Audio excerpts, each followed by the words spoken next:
রাজ্যের লক্ষ লক্ষ সরকারি কর্মচারীর জন্য ফের বড় আপডেট। ঘোষিত 4% ডিএ এখনও অধরা। আর সেই কারণেই এবার সরাসরি নির্বাচন কমিশনের দ্বারস্থ হল সংগ্রামী যৌথ মঞ্চ। তাহলে কি সত্যিই নির্বাচন কমিশনের অনুমতির অভাবেই আটকে রয়েছে ডিএ, নাকি এর পেছনে রয়েছে অন্য কোনো কারণ?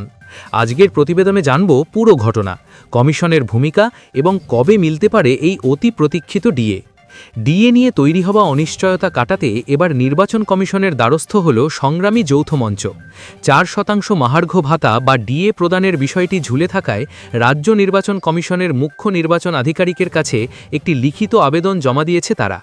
সংগঠনের চিঠিতে স্পষ্ট বলা হয়েছে, 2026-27 অর্থবর্ষের রাজ্য বাজেটে ঘোষিত 4% ডিএ এখনও অধরা। এপ্রিল 2026 থেকে এই বাড়তি ডিএ পাওয়ার কথা থাকলেও সরকারি তরফে কোনো বিজ্ঞপ্তি প্রকাশ করা হয়নি। এমনকি বেতন বিল সংশোধনের প্রক্রিয়াটিও এখনও শুরু হয়নি বলে অভিযোগ তাদের। ডিএ নিয়ে ক্ষোভ। এদিকে ডিএর এই বিলম্ব সরকারি কর্মচারী, শিক্ষক ও শিক্ষাকর্মীদের মধ্যে তীব্র ক্ষোভের জন্ম দিয়েছে। সংগঠনের অভিযোগ, রাজ্য সরকার ও মুখ্যমন্ত্রী বিভিন্ন জনসভায় এবং সাংবাদিক বৈঠকে দাবি করছেন যে নির্বাচন কমিশনের অনুমতি না মেলায় তারা এই ভাতা দিতে পারছেন না। শাসক দল তৃণমূল কংগ্রেসও সামাজিক মাধ্যমে একই দাবি প্রচার করে চলেছে। তবে সংগ্রামী যৌথমঞ্চের পাল্টা যুক্তি, এই 4% ডিএ ঘোষণার সিদ্ধান্ত নির্বাচন ঘোষণার আগেই নেওয়া হয়েছিল, ফলে আদর্শ আচরণবিধির দোহাই দিয়ে তা আটকে রাখাটা অযৌক্তিক। এই বিষয়টি সংবাদ মাধ্যমেও বারবার উঠে এসেছে বলে চিঠিতে জানিয়েছে তারা। কমিশনের ভূমিকা।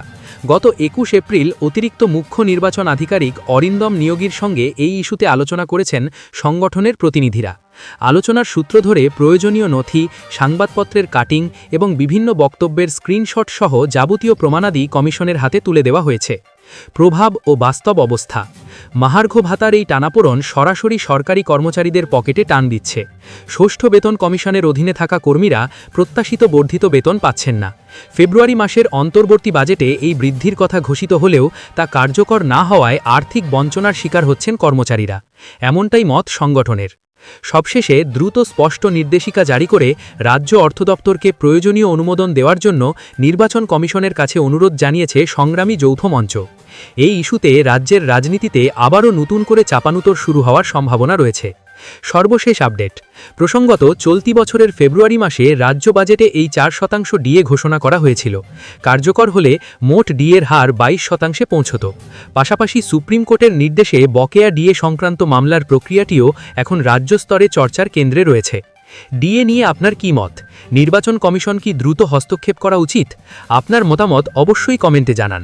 ভিডিওটি ভালো লাগলে লাইক করুন, শেয়ার করুন এবং এমন গুরুত্বপূর্ণ সরকারি কর্মচারী আপডেট পেতে চ্যানেলটি সাবস্ক্রাইব করতে ভুলবেন না।